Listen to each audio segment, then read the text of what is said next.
आज हम लोग कॉजेटिव ऑर्गेनिजम्स के बारे में बात करने वाले हैं। कॉजेटिव ऑर्गेनिजम्स किस चीज के कॉजेटिव ऑर्गेनिजम्स? देखो, हम लोगों ने पिछले क्लास में बात की थी infectious and non infectious diseases की। इन्फेक्शियस मतलब इन्फेक्शन कौन फैला रहा है, वो इन्फेक्शन फैलाने वाले ऑर्गेनिजम्स को हम लोग कॉजेटिव ऑर्गेनिजम्स कहते हैं। ये माइक्रो ऑर्गेनिजम्स भी हो सकते हैं और बड़े भी हो सकते हैं। ये हमारी आंखों से नजर भी आ सकते हैं और नहीं भी नजर आ सकते। जो माइक्रो ऑर्गेनिजम्स होंगे वो हमारे नेकेड आई से नजर नहीं आएंगे। अभी हम लोग हमारे सिलेबस में कुछ एग्जाम्पल्स हैं, उन्हीं के बारे में बात करेंगे और मैं बताऊंगी इस टॉपिक में से एग्जाम में क्वेश्चन किस तरह का आता है तुम्हारे को। तो जैसे हम लोग बात करें एजेंट्स ऑफ इन्फेक्शन या फिर बायोलॉजिकल एजेंट्स ऑफ इन्फेक्शन या इन्फेक्शियस एजेंट्स, इन सबको हम लोग एक कॉमन नाम दे देते हैं पैथोजेंस। क्या नाम देते हैं? पैथोजेंस। यहां पे अगर मैं लिखूं इसको तो क्या हो जाएंगे? पैथोजेंस। पैथो बीमारी जेंस फैलाने वाले, पैथोजेंस। ये बीमारी फैलाने वाले कौन कौन हो सकते हैं? ये हो सकते हैं बैक्टीरिया, ठीक है। बैक्टीरिया से कौन सी बीमारी हो सकती है? वायरसेस हो सकते हैं।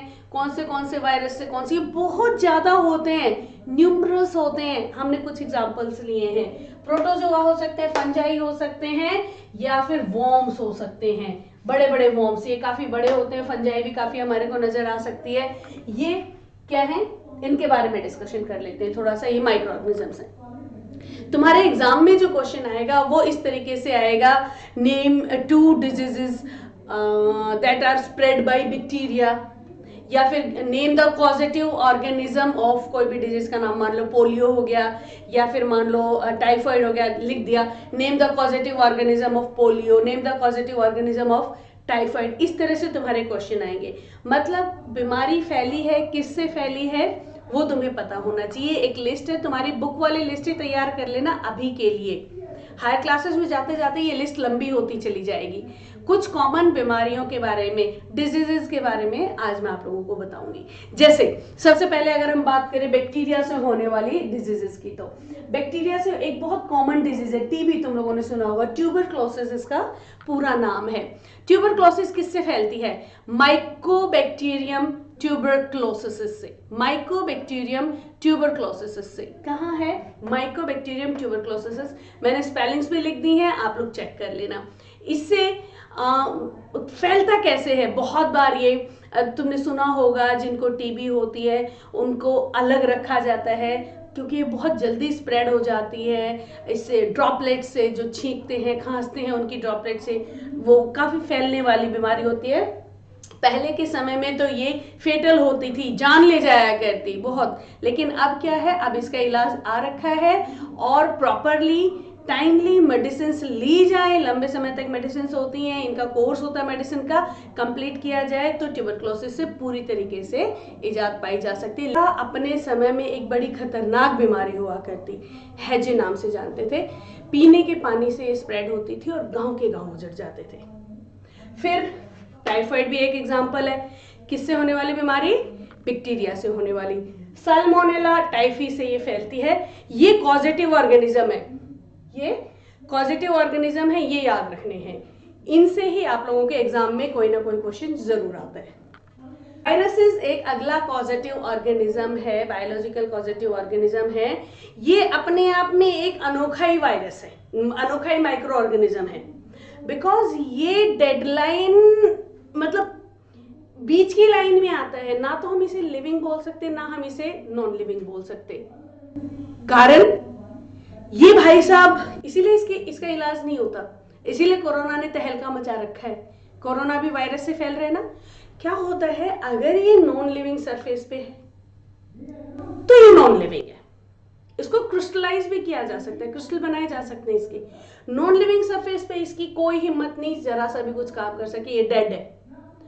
और जैसे ही लिविंग सेल में आ जाएगा ये एक्टिव हो जाता है, लिविंग हो जाता है। यही कारण है कि वायरस के खिलाफ कोई एंटीबॉडी बना पाना मुश्किल हो रहा है, बिकॉज इसकी खुद का तो कोई सेल है ही नहीं। जो भी हम लोग दवाई बनाएंगे किस सेल को मारेगा? वो हमारे ही सेल को मारेगा। भाई साहब को तो कुछ होना नहीं। ये बड़ा खतरनाक है वायरस। और यही कारण है कि वायरस की कोई दवाइयाँ, तुमने सुना होगा ना, खांसी जुकाम हो जाता है, खांसी नहीं जुकाम हो जाता है, सर्दी लग जाती है तो कहते हैं इसकी कोई दवाई नहीं है जुकाम के लिए, अपने आप ठीक हो जाएगा। ये वायरल फीवर होता है तो भी कहते हैं 7 दिन तक जरूर रहेगा, ये अपने आप ठीक होगा। यही कारण है, इसका अपना साइकिल खत्म होता है तो ही ठीक होता है, वरना इसके लिए कोई दवाइयाँ नहीं हो पाती।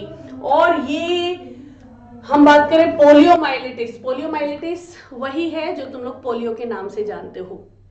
पोलियो भी एक समय में एक भयंकर बीमारी के रूप में हमारे देश में था, लेकिन इंडिया कुछ कंट्रीज में से है, चुने हुए कंट्रीज में से है जिसने पोलियो पे निजात पाली है, क्योंकि वैक्सीन आ गया। मैं आप लोगों को वैक्सीनेशन कैसे होती है उसके बारे में भी बताऊंगी, लेकिन बाद में।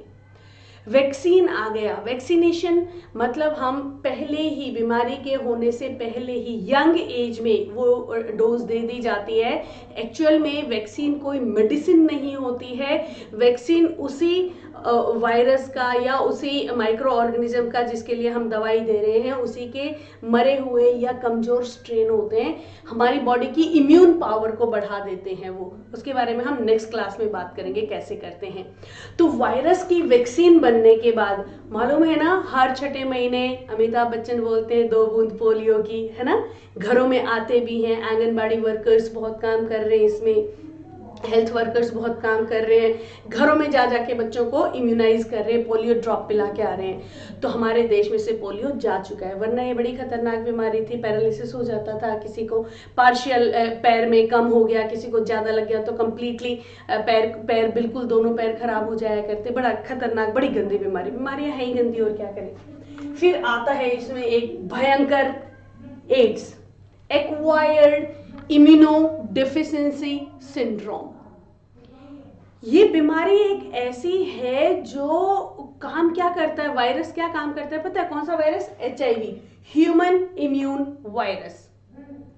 ये वायरस ना इम्यून सिस्टम को खत्म कर देता है। हम लोग हमारे बारे में बात करते हैं ना कि हमारा इम्यून सिस्टम है और हम लोग रोज की रोज क्यों नहीं बीमार होते। ये यहाँ एटमॉस्फेयर में बहुत सारे माइक्रो ऑर्गेनिजम्स हैं जो हमें बीमार कर सकते हैं। इनके खिलाफ हमारी बॉडी का अपना इम्यून सिस्टम होता है जो लड़ता रहता है, हम लोग रोज बीमार नहीं होते। जब बाहर का अटैक बहुत ज्यादा हो जाता है हमारे इम्यून सिस्टम से तो हम बीमार होते हैं।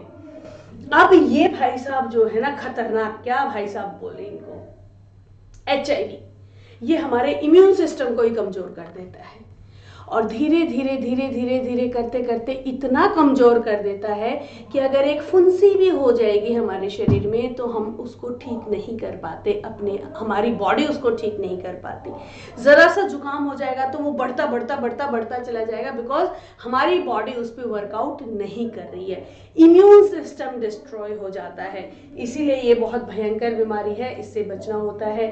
फैलता कैसे है? सेक्सुअल कॉन्टेक्ट से फैल सकता है, ब्लड ट्रांसफ्यूजन से फैल सकता है, मदर से होने वाले बेबी को प्लेसेंटा के थ्रू फैल सकता है, यूज्ड नीडल्स एंड सीजर्स से फैल सकता है।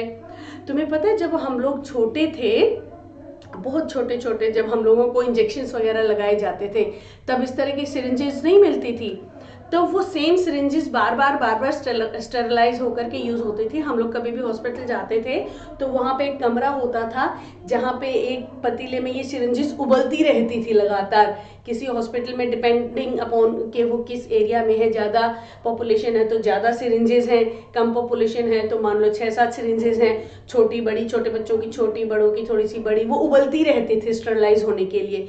वही सिरिंजेस बार बार यूज होती थी, कहने का मतलब ये है।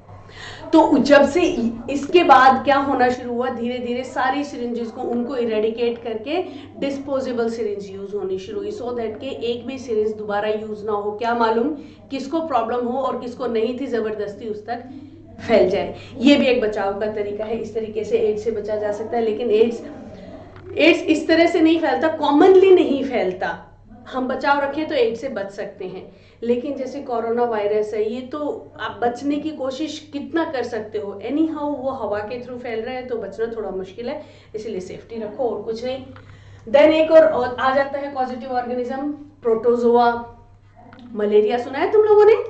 मलेरिया, तुम कहोगे कि मलेरिया तो फैलता है मॉस्किटो से, फीमेल एनाफिलिस मॉस्किटो से। वो बेटा वेक्टर है, वेक्टर और कैरियर दो तरह के चीजें आती हैं जो इनको फैलाने में मदद करती हैं। वेक्टर वो होते हैं, जैसे हमने कहा मलेरिया फीमेल एनाफिलिस मॉस्किटो के अलावा किसी और मॉस्किटो से नहीं फैलेगा। कारण वेक्टर का मतलब ये होता है कि ये जो है ना प्लाज्मोडियम इसके ना 4 स्ट्रेन होते हैं, plasmodium vivax, plasmodium falciparum, plasmodium ovale, plasmodium malariae, ये 4 स्ट्रेन होते हैं। 4 तरह के मलेरिया कर सकते हैं ये। और एनाफिलिस मॉस्किटो के अंदर इस प्रोटोजोआ का आधा साइकिल उसमें पूरा होता है लाइफ साइकिल, और आधा लाइफ साइकिल ह्यूमन बॉडी में पूरा होता है। इसीलिए जो आधा लाइफ साइकिल बना कंप्लीट आधा हुआ लाइफ साइकिल वो कहाँ हो रहा है, सिर्फ फीमेल एनाफिलिस मॉस्किटो में हो रहा है, वो कहीं पे भी डेवलपमेंट नहीं होगा। तो उसको हम वेक्टर कहते हैं। मतलब किसी भी माइक्रो ऑर्गेनिज्म को ग्रो करने में मदद कर रहा है वो वाला ऑर्गेनिज्म, जैसे फीमेल एनाफिलिस मॉस्किटो है वो वेक्टर का रूप कर रहा है, कैरियर नहीं। जैसे मक्खी हो गई वो कैरियर हो गई, एक जगह बैठी वहां से माइक्रो ऑर्गेनिज्म उठाया दूसरी जगह ले जाके भेज दिया, दैट इज कैरियर। वेक्टर मतलब उसकी बॉडी के अंदर एक साइकिल कंप्लीट हो रहा है, उसके लाइफ का एक फेज कंप्लीट हो रहा है, तो वो वेक्टर है। वेक्टर इसमें फीमेल एनाफिलिस वेक्टर है। मलेरिया कॉज करता है। तुम्हें मालूम है मलेरिया ही था जिसने अलेक्जेंडर द ग्रेट को हरा दिया था, पता है तुम्हें? मलेरिया फैल गया था सिकंदर की फौज में और खुद सिकंदर भी मलेरिया से ही मरा था। उन दिनों मलेरिया का भी इलाज नहीं था, पहले टाइम पे इलाज नहीं थे, डेवलपमेंट्स होते चले गए, भयंकर बीमारियों के भी इलाज बनते जा रहे, लेकिन बीमारियां भी भयंकर आती जा रही हैं, वही है, ये डेवलपमेंट होता रहता है। एक और होता है एमीबाइसिस, डिसेंट्री, लूज मोशंस, बहुत भयंकर लूज मोशंस हो जाते हैं इसमें, ये भी डिहाइड्रेशन का कारण है, और इसको भी अगर सही टाइम पे कंट्रोल ना किया जाए तो किडनी फेलियर तक जा सकते हैं। ठीक है, फिर आ जाता है फंजाई, कुछ इनको फंगी बोलते हैं, कुछ इनको फंगाई बोलते हैं, सबका अलग अलग प्रोनाउंसिएशन है। हमारे टीचर ने फंजाई कराया तो हमने भी फंजाई कर लिया। अब फंजाई ये रिंग वॉर्म है, एथलीट फूट है, ये इस तरह से हो जाते हैं। ये इतने भयंकर नहीं है, संभाले जा सकते हैं, टाइम रहते संभाल लें तो संभाले जा सकते हैं, अगर नहीं संभाले तो फिर बहुत खतरनाक भी ये रूप ले सकते हैं। वॉर्म्स हो जाते हैं, बच्चों के पेट में कीड़े, सुना होगा तुम लोगों ने, दैट इज एस्केरिसिस, एस्केरीज हो जाती हैं, पेट में कीड़े हो जाते हैं, काफ़ी बड़े बड़े होते हैं, अच्छे खासे होते हैं देखने में। एडल्ट अगर होता है तो इतना बड़ा तक एडल्ट हो सकता है और लंबा भी हो सकता है। और एलिफेंटिसिस, बहुत बड़ा पैर जो है ना स्वेल करके इतना फूलता, स्वेलिंग आती चली जाती है, हाथी पाँव भी बोलते हैं इसको। तो ये कुछ इस तरह की बीमारियां हैं, किन से फैली हैं, जैसे कॉजेटिव ऑर्गेनिजम्स की हम बात करें, bacteria, virus, protozoa, fungi, worms, कुछ ये हैं जिनके बारे में तुम लोगों को जानना था। और इनके थ्रू कौन सी बीमारी हो रही है, क्या इनका पॉजिटिव ऑर्गेनिजम्स हैं, ये एक लिस्ट आप लोग तैयार कर लोगे, क्योंकि इसी में से आपके एग्जाम्स में क्वेश्चंस आएंगे।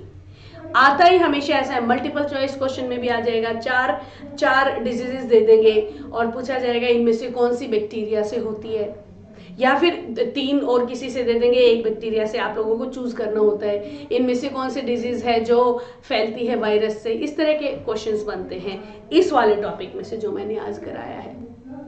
अगले वाले टॉपिक में मैं आप लोगों को बताऊंगी कि इनसे हम लोग कैसे बच सकते हैं, बीमारियों से बचने के प्रिवेंशन के क्या तरीके होते हैं। तो अगली वीडियो इस बारे में आएगी हमारे, जो हम प्रिवेंशन एंड क्योर के बारे में बात करेंगे, जिसमें हम लोग इम्यूनाइजेशन, वैक्सीनेशन के बारे में डिटेल में बात करेंगे।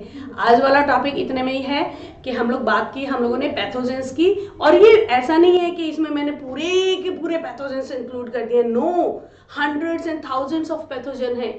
ये एक छोटे से सिलेबस में कंक्लूड करने के लिए मैंने कुछ पैथोजेंस और कुछ डिजीजेस के बारे में डिस्कस किया है। अगली बारी बात करेंगे इम्यूनाइजेशन और वैक्सीनेशन के बारे में।